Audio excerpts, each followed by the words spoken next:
All right. Well, hi, good afternoon, everybody. Good afternoon, all my realtor friends and family. I'm super excited today because it's the first day of December. First of all, I must say I'm always happy at the beginning of the month. Beginning of the month, beginning of the week, beginning of the year. I just feel like it's a really good time for us to kind of like reevaluate and like restart all over again, even the beginning of the day, honestly. When you look at like how many beginnings we have a beginning of the day. You can even like go as far as, I know sometimes I'm having a bad day like in the morning, and then I'll just kind of reset like in the afternoon, like, okay, it's the beginning of the second half of the day. But honestly, beginning of the month is one of my favorites. It's just that time that I can look back and see what I did last month, what I was able to accomplish, what I wanted to accomplish, maybe didn't accomplish. It's just a good time to reevaluate. And then of course, looking forward at the month to come, what is it that we're trying to do this month? What is it that I'm trying to accomplish? And December, December is one of my favorite months. I'm big on Christmas and celebrating and getting together with the family and getting to see everybody. And obviously this year is going to be a little bit different, but at least I'll still have the opportunity to reach out to everybody and talk to everybody. So just a good little start. Also, I know this year has been very interesting. Obviously, it's been really difficult for a lot of people. Thank God my family has been healthy. I hope everybody's family is healthy on your ends also. But we really just want to finish this month out strong, okay? Even though it's December and the year's almost over, like I'm really challenging you guys to finish the month out strong. And it's really important for you guys that are realtors and you're getting paid on a deal by deal basis, because the efforts that you put in today, you're not going to see compensation for that immediately. You're going to see compensation for that the month after, 2 months after, even 3 months after sometimes. So if you want to have a good start to the year, which everybody wants to have a good start to the year, that's when everyone's motivated, new year, new me, new goals, new XYZ. If you want to start the year off right, you have to do what you have to do in December in order to start the year off right. And so, like I said, obviously it's a very different year this year. So things are going to be a little bit different, but something that hasn't changed or that has changed for the better, in my opinion, is social media. So ever since the pandemic started, we have a lot more people that are quarantining. We have a lot more people that are active on social media that maybe weren't active before or as active before. We have a lot more engagement on social media, or at least I have, that I've noticed. And I really just think it's because of the situation. There's more people on social media, there's more engagement, they're looking at your stuff. And so we really need to be able to take advantage of that. Another reason that I love social media is because you can talk to multiple people at the same time. You can reach multiple people at the same time. It's not like picking up the phone and making a phone call and catching up with a friend, which by the way is a great way to prospect. But one phone call with a friend that you haven't talked to in a few months, you could be on the phone for 30 minutes, even an hour, if you have like a really good relationship with this person. On social media, you can hit multiple people at the same time. You can have multiple conversations going on in your private messages at the same time. And so today, what we're going to be talking about is how to convert leads into clients. Okay. So first, I want to know, what is a lead? Does anybody know what a lead is? What makes it a lead? They're inquiring about real estate. Anais says if they're inquiring about real estate. Yeah, so essentially a lead is going to be anybody that has reached out to us and has some type of question, okay? So there's a general flow of how your traffic is going to look like on social media. It starts with them being a complete stranger. This is before they follow you. This is somebody that doesn't know you. This is maybe a friend of a friend. Sometimes, so how do we get strangers to follow us on social media? If we don't know them, they're just strangers. We don't know them. They don't know us. How can we get them to follow us so that they can be aware of our business and our content? Does anybody know? Engagement. Engagement, Anais says.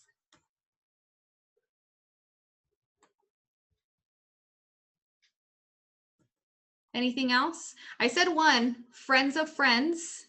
So a lot of times you'll post something, maybe your friend or family member might be tagged in it, and now a friend of your friend can follow you. They're being made aware of you through somebody else. Another thing that we've talked about, and we probably need to do more trainings on, is hashtags. If you're not using hashtags, especially on Instagram, you need to use hashtags. So a hashtag, it's old school, the pound sign on the phone. We used to refer to it as a pound sign. It's now called a hashtag. But essentially, you just put that hashtag, and then you can put one word or multiple words with no spaces. Don't leave any spaces in between. For example, Christmas 2020. You would do hashtag Christmas 2020, no spaces. And what you do with these hashtags is you put them underneath your post. So like, let's say, for example, I think I put up a post, let me see, I know I put up one yesterday, and I had a quote on it, and it was just a quote, and then I put hashtags. Well, the hashtags are important to me because I'm speaking to specific audience. So let's say, I have an example. Over the weekend, we went hiking at Franklin Mountains, right? I want to promote Franklin Mountains. I want to promote that there's outdoor living experiences here in El Paso. I want to promote that there's places for people to go hike, to go run, to go bike. Why? Because I want people to look at me as a relocation specialist. I'm speaking to the people that are about to move to El Paso, or that might be looking for somewhere to move to, maybe are looking for somewhere to retire, they're looking for some, or maybe even just a place to visit. But now I'm promoting El Paso. And for somebody that's an avid hiker, for example, they may follow that hashtag. So if I'm an avid hiker or an avid rock climber, I can follow the hashtag hiking or rock climbing.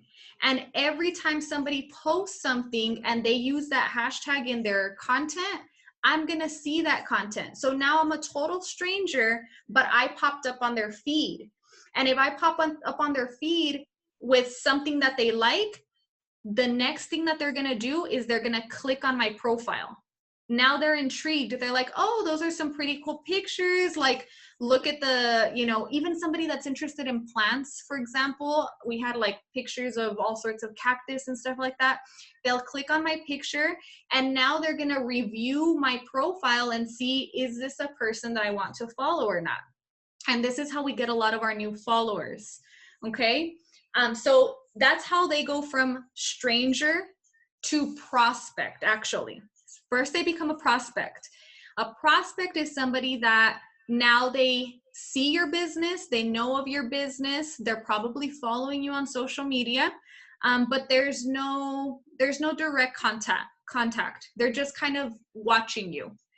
And it's okay if that's who they are, because remember, not everybody has an immediate need to buy or sell, but you still want to keep on engaging them.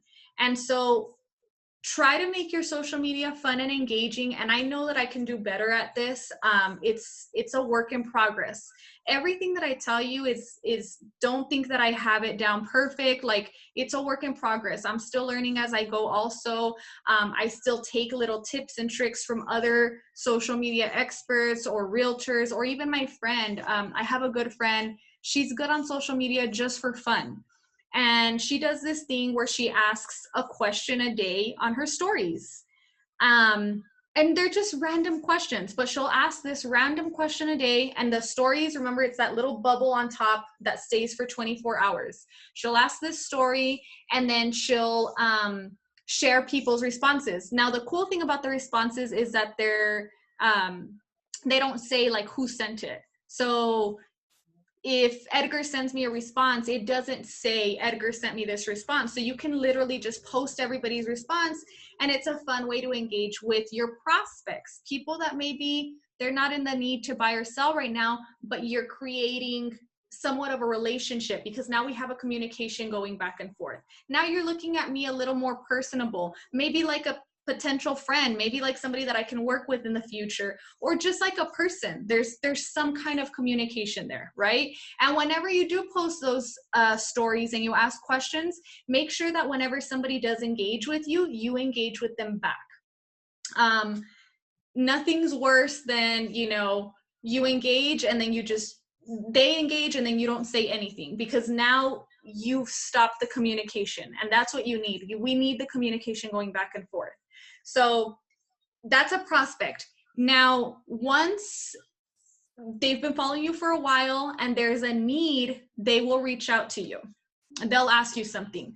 Please keep in mind that for somebody to reach out to you, especially via social media, somebody that they look at as kind of like a stranger, this takes guts from them. You know, a lot of people are afraid to do this. So if you do get somebody that engages you on social media, especially if it's somebody that you don't know on a personal level, you want to respond to them as quickly as possible. Respond to them as quickly as possible. Do not be pushy. Do not be sales pitchy. You know, just genuinely like, hey, how are you? You know, yes, I'd love to help you. And listen, we have to first figure out what their needs are. So make sure that you ask all the right questions. So this goes back into all of our scripts. We have plenty of scripts to go back to. The nice thing about social media is that you can play off of a lot of these scripts that we already have, but it's a little different because you're not speaking to somebody directly. So you kind of have to like tone it down and make sure that you're not scaring them away. So I'm actually going to share my screen now, and I'm going to show you guys a real life sales group. So what do you mean by sales groups, Edgar?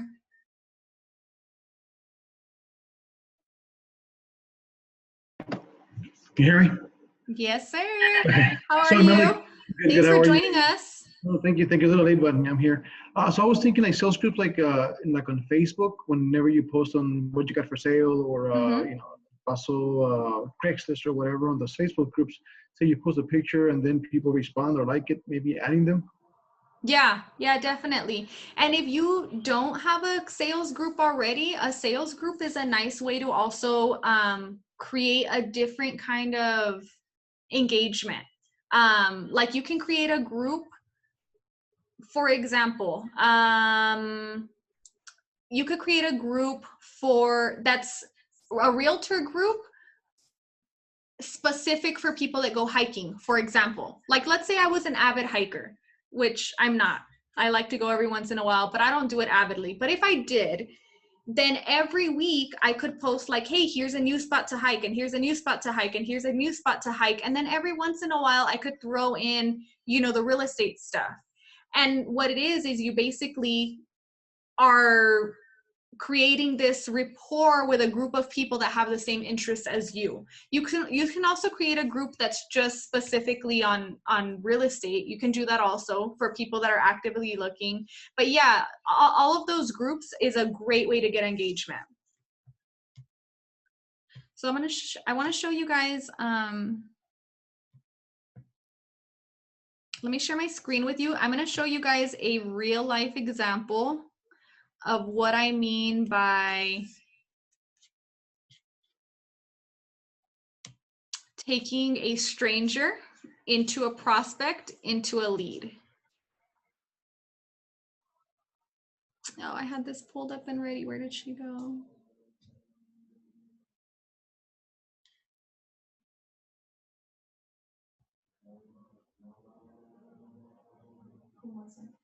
Monica.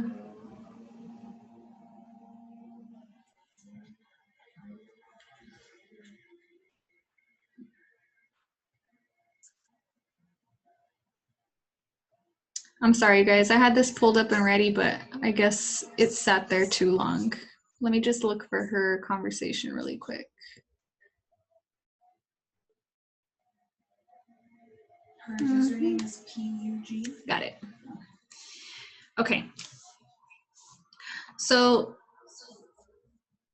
this is essentially what it's going to look like, okay? So there was you can't see the story here, but the story that I posted, this is a complete stranger. This is Miss Monica. This is actually our newest client that just got pre-qualified today, actually. This is a real life example, and this is kind of more or less the way that it's going to look. So I posted a story and I had my hand out the window of the car and I said something like, you know, who else does this? Like I have the AC on and I have the window down, but like the air is hitting so good from inside. It's hitting so good from outside. I'm loving the weather, whatever. It was just like this little story. And I must have asked a question of like, who does this? Am I the only one that does this or something like that? And she reacted to the story. She said something like, yes. She just hit the yes, the yes button. And then I said, you must be living life right. And that's it. That was it. She liked the comment. So she received the comment and that was it. I never really approached her again. It had nothing to do with real estate. It was just kind of something fun. But remember, she interacted with me and I interacted with her right back. And then she gave me the, okay, I got your response. Cool, we're good. Okay, awesome. Well, what that did is it opened up the door for communication. She, without knowing, tested me. She probably didn't do this on purpose. Maybe she did, but more than likely she didn't do this on purpose. She allowed for me to become a real person to her. And to actually reach out to her and like, oh, hey girl, yeah, we got something in common. Okay, cool. Weeks later, months later, this was August 2nd, November 13th, she sent me a random note. I had probably posted something about real estate before that. Hi, I'm interested in getting information on what's the process to buy a home. I'm a teacher. Are there any programs that I can take advantage of? I appreciate your help. Thank you. This is somebody that I've never met before, okay? So now at this point, with her sending me that message, she becomes a lead. So treat her as a lead, okay? And remember, a lead, what we want is we want to figure out what their necessity is, what is it that they need, and can we help them? And if we can help them, we need to figure out what's that next step and getting them to that next step. So this one is pretty straightforward. She wants information on buying a house. She wants to know what programs are available. And for me, she's a potential buyer. Instantly, just like that. She's a potential buyer, right? But I don't want to jump the gun and like, oh yeah, I can show you houses. What is it that you're looking for? No. I need more information. And trust me, you might think that by saying, like, yeah, I'll show you whatever houses you want, you might think that you're doing them a favor or they're going to see that you're motivated. But in reality, you're jumping the gun because you have no idea what it is that they need. We don't know her timeline. We don't know her budget. Is she pre-qualified? Isn't she pre-qualified? Is this her first time buying? There's so much information that we need. So I reached back out. I said, hi, Monica, that's great. Obviously, if you can get a name, I think I had to like dig a little bit for her name because her username is a little funky. So I did go to her profile and I looked to see if I could figure out what her name is just so I can address her by some kind of name. Hi, Monica, that's great. I'd love to help you with that. Yes, there are a few different programs. Remember, she asked me a question and we have to give and take, okay? So she asked me a question about, I'm a teacher. Are there any programs for teachers? Yes, there are several different programs available for teachers with favorable interest rates. But I also want to know, is this your first time buying a home? That's one of my first questions because I need to know, like, where are we starting from? Do you know nothing at all? Have you done this before? Like, how do I need to speak to you at this point?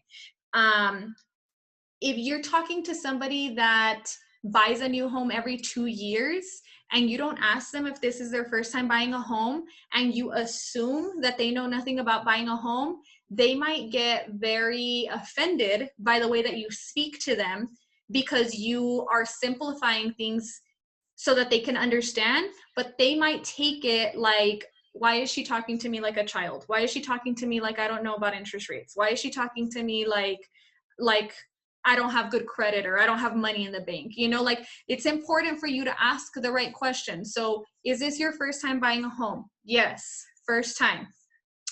That's great. Congratulations on making that decision to make this big move. Again, remember guys, it takes a lot of courage for somebody that's buying for the first time to reach out to you, to reach out to anybody. Remember, like we buy and sell all the time and we work with transactions all the time, but don't ever forget how scary it was for you that first time. So be empathetic with the fact that like, hey, this little step of just reaching out is a big accomplishment. This is a big step towards them making that actual move. So be empathetic, congratulate them on reaching out. All right, so what I would recommend, and don't get too wordy on anytime that you're texting, emailing, messaging, try not to get too wordy. This is like about as long as I'll do my wording, and it's because this is my exact pitch, whether I'm on the phone or I'm texting. This is the exact pitch every single time I want somebody to come in and talk to me for a consultation. And I recommend you all use this. This is a script right here. We talk about scripts. This is your script. So I say, all right, awesome. This is your first time buying. So what I would recommend for you is to set up a complimentary first-time homebuyers consultation where I'll go over the process from A to Z with you. I'll go over costs to expect, timeframes to expect, and answer any questions that you might have. It takes about 30 minutes and we can do it via Zoom. Once you have all this info and I get a better idea of what you would like to do, we can set up a plan to get you into your new home on your timeline. How does that sound? And now I leave it open for her. Is this something that works for you or isn't it? I would like to do that. Okay, perfect. There's no more need for chit chat at this point. Set up the consultation. You're gonna get to speak to this person now. You're gonna get to see if they're serious. They're gonna show up to this consultation, okay? One more question. Remember, you always want your decision makers at the table. So if she reached out to me, but she has a husband that she's planning on buying with, I need them both there. And I need her to know that. So my next question is, would it just be you purchasing or are you planning on buying with someone? I'm just asking to see when you would both be available. If so, if not, when are you typically available? I want her to know like, hey, if you're buying with somebody else, they need to be here too. Okay. We don't ever want to leave one of the decision makers out of the loop because you're just going to end up doing your consultation twice, or the person that you did your consultation with is going to go back home and try to explain everything that you explained, and they're going to mess it up and they're going to talk their way out of not buying a house. It's happened. I say it from experience. So make sure both of your decision makers are there. If there's more than one, since it's just her, she said, I'll be the only buyer. Okay, perfect. The consultation takes about 30 to 45 minutes. Like I said, it's via Zoom, so you can do it from the comfort of your home. When are you typically available? I'm available anytime after 4 p.m. All right, awesome. How does 4:30 next Tuesday work? Sounds good. Tuesday, November 17th. Awesome. What's your phone number and what's your email address?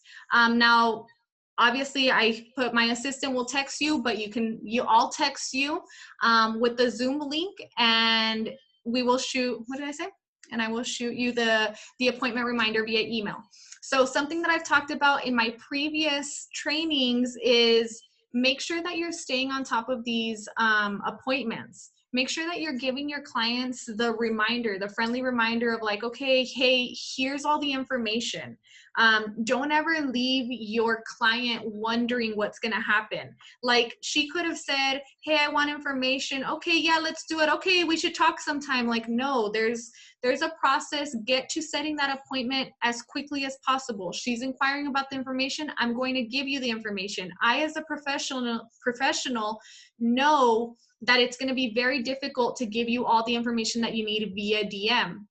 I need to have a phone call with you, or I need to sit down with you one-on-one. So that's why we get to it. You know, it's just like if you were to reach out to a doctor, if you're in need of something at the doctor's office, like we don't what is it, pitter pat around setting an appointment. Like you set the appointment, you get there, hey doc, here's what I'm feeling, here's what my concern is, like what do you think? We get straight to it, let's go. Obviously we did give her like the congratulations and all of that, but get to setting that appointment as quickly as possible. So once we get her information, she gives us her information, we go ahead and set that up, and make sure that you stay on top of giving them their reminders. So I'm just going to throw this in there since we're talking about appointments. The way that we do our reminders, and I recommend you guys do it if you don't already have a system for it, if you have an evening appointment, confirm that appointment first thing in the morning. Like 9 o'clock in the morning, confirm all of your afternoon appointments or evening appointments. If you have anything early evening or morning, confirm it the day before. And you can do this as easy as just with a text message. Hey, Mr. Torres, just wanted to confirm that we're still on for tomorrow at 1 p.m. Looking forward to meeting with you. All I need to do is send you a quick yes or no. If they don't message you back, you might want to try one more time, and that's why it's important that you start with enough time. So like, let's say I tried them at 1 p.m. today, they still haven't answered, and my appointment's at 9 a.m. tomorrow, I'll shoot them another one at 5 o'clock. So right before the day ends, the work day ends, I'll shoot them one more just to make sure. If they don't answer, they're probably not going to show up. And this is just kind of like some little tips for you guys so you don't waste your time like sitting around and waiting for people that are just not going to show. Okay, but this is a real life scenario of how you're going to get these leads, how they're going to approach you, and how quick and easy it is to set up these appointments. You just have to ask the right questions. If they're a first-time home buyer, easy peasy, set them up with that consultation.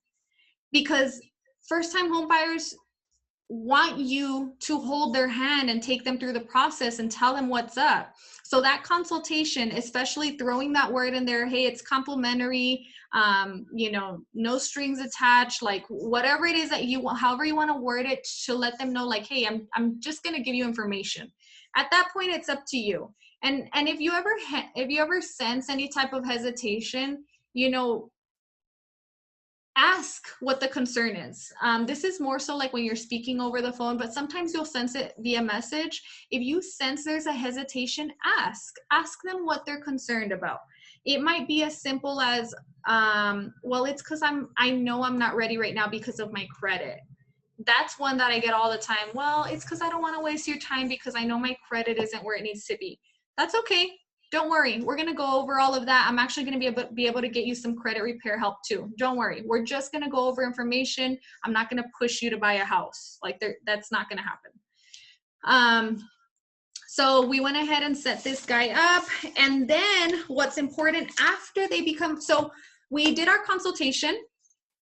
Let's talk about Miss Monica really quick. We did our consultation. We asked her if we can represent her, and by me, I mean me and Fedes. This is going to be Fedes's client now. So we did our consultation, asked her if she would allow us to represent her, and why would she say yes after a consultation of, like, what does, like, why would she say yes? What does she owe us? She doesn't owe us anything. Why would she say yes, I can represent you? Does anybody know why she would say yes after that consultation? She felt comfortable in that consultation. Yeah, she felt comfortable. We built rapport. So there's real people sitting in front of her. That's why I like the Zoom call instead of a phone call, because ideally I would be meeting in the office, but with COVID, I just don't want to be meeting everybody in the office. We can do this. I can look at you face to face and speak to you and at least have a face to the name. We built rapport. We also gave her a lot of value. So this is going to go back into all of your training, regardless of whether it's on social media, regardless of whether you're door knocking, regardless of whether you're cold calling. You always want to offer value. Always, always, always offer value. And what I mean by value is, what problem are you solving? What will your customer learn from whatever it is that you're offering? What new insight have you given them? Always, always start by offering value. So my consultation, for anybody that's been to the training, the consultation goes over first, it goes over everything that I said it was going to go over. I go through the process A through Z so they have a very clear understanding of what it's going to look like. So I kind of ease the tension and nervousness and concern of like, oh, I don't know what I'm doing. I take them through a hypothetical sale. And then I go over what costs to expect. They have a very clear understanding of more or less how much they're going to spend. They have a very good understanding of the timeline. And then I speak to them about their timeline. Are you on a lease right now? Do you have to give a 30-day notice? Are you living with mom and pops? Like, what's the situation? Because we need to tag team on that, right? I need to know, like, I can tell you I can get you into a house in 6 weeks, but that might not work for you. So we go over timelines. I leave plenty of opportunities for her to ask any questions. And then to top it off, we give her tips on how to pay off her mortgage sooner than later. Okay. So at this point, why wouldn't she say yes? We've given her all of this value, all of this information. She feels comfortable taking the next step. She wants to proceed with us at that point. But that consultation is super important. I can't stress it enough, because that consultation will make your clients loyal to you. After that, it's just fun.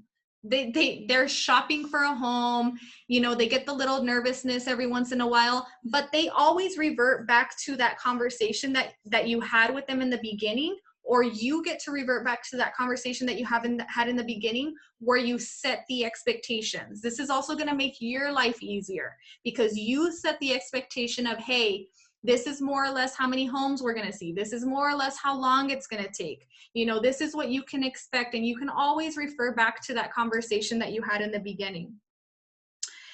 Now, after they become a client and you go through the process, they become a referral source. And as a referral source, they're going to help promote your business. That's one more thing that I always add in my consultation, is ask for the referrals. We're giving a lot of value. We want to take the client through the process and give them the best service possible, but don't be afraid to ask for referrals. During the consultation, I ask for referrals at least twice. I let her know up front, hey, I want to do awesome for you because I want you to tell your friends and family about me after this. And after we're done with the consultation and I've asked her if I can represent her, I'll ask her, is there anybody else that you think might find this information helpful that I can share this with? And I give her the opportunity to tell me, like, oh, you know what? I have a coworker or my brother or my sister or my cousin or whatever the case may be. And that's about it. So I want to open it up to you guys and see if you guys have any questions or anything that you might want to add, because some of you guys are really good on social media already.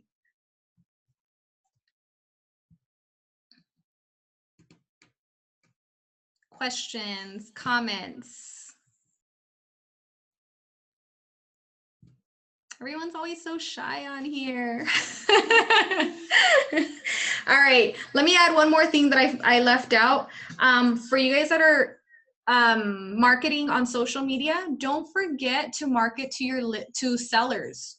Don't forget to market to anybody that's thinking about listing. Remember, every time that you get a listing client or a selling client, you should be getting 1 to 2 buyers per listing. That's why it's so important that you market for sellers also. So if you ever have a listing and you sell that listing really quick, make sure the whole world knows about it. If you ever have a listing and you sell it for more than asking price, make sure the whole world knows about it. Okay? Because you want more sellers coming to you and giving you their listings. Once you have a listing, you should be getting at least 1 to 2 buyers off of that listing alone. So we want to multiply our business as quickly as possible. You will not grow your business as quickly if you are only marketing to buyers. So make sure you throw in that listing marketing every once in a while also. That's it, guys. I hope you guys found this insightful. I hope you got something out of it. There's so many parts to social media, but if you can, you know, just feel comfortable with what to do when you get your leads. And if you ever have any questions, I think almost all of you have my number. If you don't have my number, reach out on WhatsApp and I'll give you my number. If you ever get like a lead in your DMs and you don't know what to do with them, reach out and let me know and I'll kind of walk you through it. Yes, keep in mind on social media, you are going to get a lot of fake people. You're going to get a lot of flakes is what you're going to get too. So you kind of have to filter through them. Sometimes I get clients that, or leads that seem kind of serious, but then when it comes down to meeting, they don't want to meet. It's like the dating game all over again. It's kind of annoying sometimes. But, you know, speaking of dating game, again, that's kind of how your client, how your lead feels when they reach out to you.